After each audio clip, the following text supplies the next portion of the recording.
పహల్గామ్ ఉగ్రదాడిలో అసువులు బాసిన భారత పౌరులకు ఆంధ్రప్రదేశ్కు చెందిన సైనికులు మురళీ నాయక్ల ఆత్మకు శాంతి చేకూరాలని మంత్రి కందుల దుర్గేష్ ప్రార్థించారు. నిడదవోలు పట్టణంలో గాంధీ విగ్రహం నుండి గణపతి సెంటర్ వరకు కొనసాగిన తిరంగా ర్యాలీలో మంత్రి కందుల దుర్గేష్ పాల్గొన్నారు. ఈ సందర్భంగా వీర జవాన్ మురళీ నాయక్ మృతికి సంతాపంగా మౌనం పాటించి ఘన నివాళులు అర్పించారు. ర్యాలీలో పాల్గొన్న ఇద్దరు మాజీ సైనిక అధికారుల కృషిని వేదికపై ప్రస్తావించారు.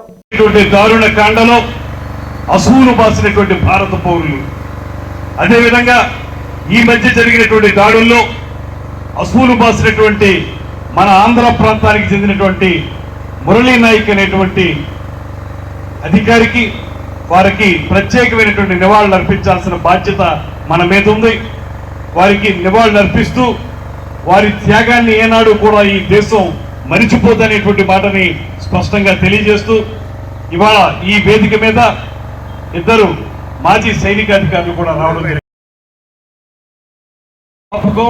అలా ఆపుకోకుండా శాంతియుతంగా మన కార్యక్రమాన్ని మనం నిర్వహించుకోగలుగుతున్నాం అంటే ఇలాంటి సైనికాధికారుల వల్ల మాత్రమే అది సాధ్యపడుతుందనేటువంటి మాటలు కూడా ఈ సందర్భంగా తెలియజేసుకుంటా ఉన్నాను.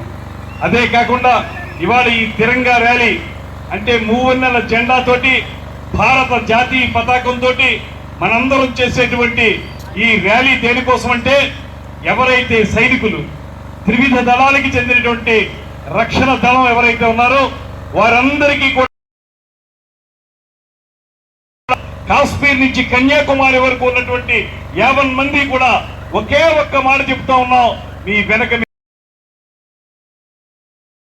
కూడా మీరు చేస్తున్నటువంటి త్యాగానికి ఎన్ని భాషలున్నా మన మధ్యన ఎన్ని వైరుధ్యాలున్నా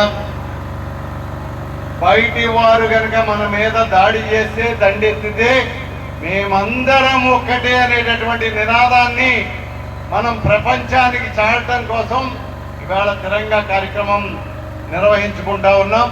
ఈ కార్యక్రమంలో ముఖ్య అతిథిగా పాల్గొన్నటువంటి మన మంత్రివర్యులు శ్రీ కందుల దుర్గేష్ గారు, అలాగే మనకి అబ్జర్వర్గా ఇచ్చేసినటువంటి సత్యనారాయణ గారు, అలాగే దేశ భక్తులు ఉన్నారు, దేశం పట్ల ప్రేమ అభిమానం కలిగి వచ్చారు.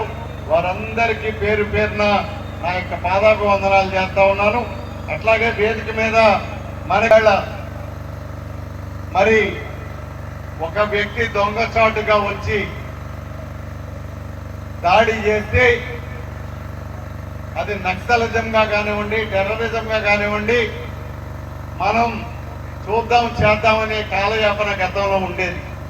అట్లాగే మనం ఏదైనా వాళ్ళు నక్సలిజం రూపంలో వస్తే మనం చేస్తే దాన్ని యుద్ధం రూపంలో మాట్లాడేవారు కాదు.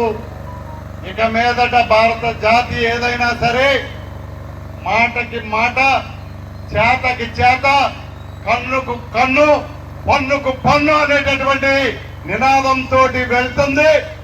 దీనికోసం భారతవని కూడా ఐక్యంగా నిలబడి మన సైన్యాధికారుల వెనకాల, సైనిక పాఠవాళ్ళ వెనకాల, ప్రభుత్వం వెనకాల ఉండి ప్రతి ఒక్కరూ కూడా సమిష్టిగా ఉండి మీకు సంఘీభావం తెలియజేయటమే కాదు, మీకు తోడుగా కూడా ఉంటామని మనస్ఫూర్తిగా అందరం కూడా తెలియజేయడానికి వేళ ఈ కార్యక్రమం మనం ఏర్పాటు చేసుకుంటా ఉన్నాం.